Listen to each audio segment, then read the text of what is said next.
ಶ್ರವಣ ದೋಷವಿದ್ದರೂ ವಿದ್ಯಾರ್ಥಿಯ ಸಾಧನೆ ಬಡತನದ ನಡುವೆಯೂ ಕೂಡ ಪಿಯುಸಿ ಮುಗಿಸಿದ ವಿದ್ಯಾರ್ಥಿ ಸರ್ಕಾರಿ ಕಾಲೇಜಿನ ವಿದ್ಯಾರ್ಥಿಯ ಸಾಧನೆಗೆ ಮೆಚ್ಚುಗೆ ವ್ಯಕ್ತವಾಗ್ತಾ ಇದೆ. ವಿಜ್ಞಾನ ವಿಭಾಗದಲ್ಲಿ ವ್ಯಾಸಂಗ ಮಾಡ್ತಾ ಇದ್ದಂತ ಕೆ ಮಹದೇವ ಪ್ರಸಾದ್ ನಂಜನಗೂಡು ತಾಲೂಕಿನ ದೊಡ್ಡ ಕವಲಂದಿ ಗ್ರಾಮದ ಕಾಲೇಜು 600 ಅಂಕಗಳಿಗೆ 529 ಅಂಕಗಳನ್ನು ಗಳಿಸಿರುವ ಮಹದೇವ ಪ್ರಸಾದ್ ದ್ವಿತೀಯ ಪಿಯುಸಿ ತರಗತಿಯಲ್ಲಿ ಕಿವಿ ಕೇಳದೆ ಓದಿದಂತ ವಿದ್ಯಾರ್ಥಿ ಸದ್ಯ ಸಹಾಯ ಮಾಡುವಂತೆ ವಿದ್ಯಾರ್ಥಿ ಅಳಲನ್ನು ಕೊಡ್ತಾ ಇದ್ದಾರೆ. ಮುಂದಿನ ವಿದ್ಯಾಭ್ಯಾಸಕ್ಕಾಗಿ ಸಹಾಯ ಕೊಡ್ತಾ ಇದ್ದಾರೆ ವಿದ್ಯಾರ್ಥಿ. ನೋಡಿ, ಇಂಥವರಿಗೆ ಸಹಾಯ ಮಾಡಲೇಬೇಕು. ನಾವು ಎಲ್ಲ ಸರಿ ಇದ್ದೂ ಒಮ್ಮೊಮ್ಮೆ ನಮ್ಮ ಕೈಲಿ ಏನು ಮಾಡೋದಕ್ಕಾಗಲ್ಲ. ಅಂಥದ್ರಲ್ಲಿ ಏನೋ ಒಂದು ಸಮಸ್ಯೆ ಇದ್ರೂ ಸಾಧನೆ ಮಾಡಿದ್ದಿದೆಯಲ್ಲ, ಅದು ಅಷ್ಟು ಸುಲಭ ಅಲ್ಲ.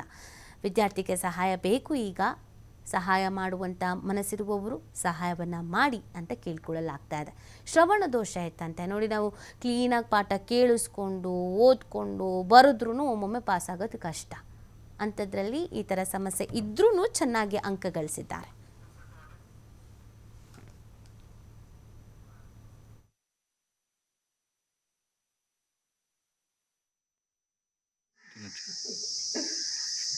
ತುಂಬ ಸಂತೋಷಕರವಾಗಿದೆ. ನಮ್ಮ ಕಾಲೇಜ್ ಹೆಸರು ನೋಡ್ತಿದ್ದಾರೆ.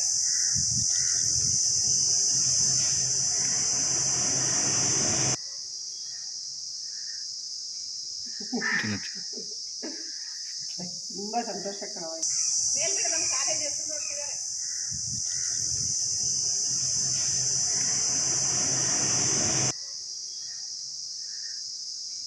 ನೋಡಿ, ಬಡತನದ ನಡುವೆಯೂ ಕೂಡ ಪಿಯುಸಿ ಮುಗಿಸಿದ್ದಾರೆ ವಿದ್ಯಾರ್ಥಿ. ಹರ್ಷ ಪಡುವಂಥ ವಿಚಾರ. ಬಟ್ ನಾವು ಖುಷಿ ಪಡ್ಕೊಂಡಿದ್ರೆ ಆಗಲ್ಲ, ಸಹಾಯವೂ ಕೂಡ ಮಾಡಬೇಕಾಗತ್ತೆ.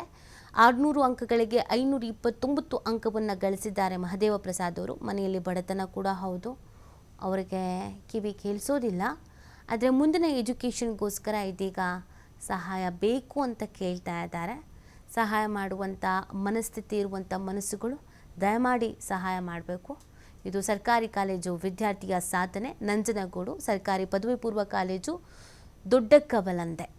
ಇದು ಎಲ್ಲರ ಗಮನಕ್ಕೆ, ಯಾರ್ಯಾರು ಸಹಾಯ ಮಾಡಬೇಕು ಅಂತ ಅಂದ್ಕೊಳ್ತಾ ಇದ್ದೀರಾ ಅವರ ಗಮನಕ್ಕೆ ದಯಮಾಡಿ ನೀವು ಆ ವಿದ್ಯಾರ್ಥಿಯ ಅಡ್ರೆಸ್ಸನ್ನು ಪಡ್ಕೊಳ್ಬಹುದು, ಆತನಿಗೆ ಸಹಾಯ ಮಾಡಬಹುದು. ಫಲಿತಾಂಶ ಬರುತ್ತಿದೆ. ಈ ವರ್ಷ ಕೂಡ ಅತ್ಯುತ್ತಮವಾದ ಫಲಿತಾಂಶವನ್ನು ನಮ್ಮ ವಿದ್ಯಾರ್ಥಿಗಳು ತಂದು ಕೊಟ್ಟಿದ್ದಾರೆ. ಸುತ್ತಮುತ್ತಲಿನ ಹಳ್ಳಿಗಳಿಂದ ಇಲ್ಲಿಗೆ ಬರುವಂತಹ ವಿದ್ಯಾರ್ಥಿಗಳು ನಿಜವಾಗಿಯೂ ವಿದ್ಯಾಭ್ಯಾಸ ಮಾಡಬೇಕೆಂದೇ ಇಲ್ಲಿಗೆ ಬರುತ್ತಾರೆ. ಹಾಗಾಗಿ ತರಗತಿಗಳನ್ನು ತಪ್ಪಿಸಿದ ನಮ್ಮ ಮಾತನ್ನು ಕೇಳಿ ನಮ್ಮ ಮಾರ್ಗದರ್ಶನದಲ್ಲಿ ಮುಂದುವರಿಯುತ್ತಿದ್ದಾರೆ. ಇಂತಹ ಮಕ್ಕಳಲ್ಲಿ ಒಂದು ಮುತ್ತು ನಮ್ಮ ಮಹದೇವ ಪ್ರಸಾದ್ಗೆ. ನಮ್ಮ ಕಾಲೇಜಿನಲ್ಲಿ ಮೊದಲಿಂದಲೂ ಕೂಡ ಉತ್ತಮವಾದ ಫಲಿತಾಂಶ ಬರುತ್ತಿದೆ. ಈ ವರ್ಷ ಕೂಡ